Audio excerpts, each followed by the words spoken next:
صاحب جو تھے پروگرام میں موجود تھے اور پہلے اپنی باری پہ انہوں نے چیئرمین پی ٹی آئی اور سپریم کورٹ کے خلاف جو ہیں کافی عرضہ سرائی کی، اور وہ حصہ نہیں دکھایا گیا جس پر میں نے جب اعتراض کیا تو انہوں نے میری جو اہلیت ہے اس کو بھی چیلنج کیا، اور مجھے علم نہیں تھا کہ یہ وہی شخص ہیں جس نے چیئرمین پی ٹی آئی کو پارلیمان میں گالیاں دی تھی۔ اگر اس کا مجھے علم ہوتا تو یقیناً میں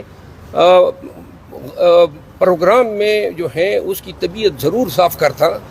اور یہ جو میں نے اسے کہا ہے شاید میں نے بہت کم کہا ہے۔ وہ غریدہ فاروقی نے کہا کہ برگزیدہ شخصیت ہیں، اس کو یہ کہنا چاہیے کہ سخت گزیدہ شخصیت ہیں۔ وزیر تعلیم رہ چکے ہیں وہ، وزیر تعلیم تو خود حاصل کر لیتے تو اچھا ہوتا۔ انہوں نے کہا جی برگزیدہ شخصیت غریدہ فاروقی نے کہا، تو میں یہ کہوں گا کہ ایسے لوگ جو پارلیمان میں گالیاں نکالتے ہیں، ماں بہن کی، چیئرمین پی ٹی آئی کے لیے اس نے گالیاں نکالی ہے، یہ تو بڑے ہی اچھے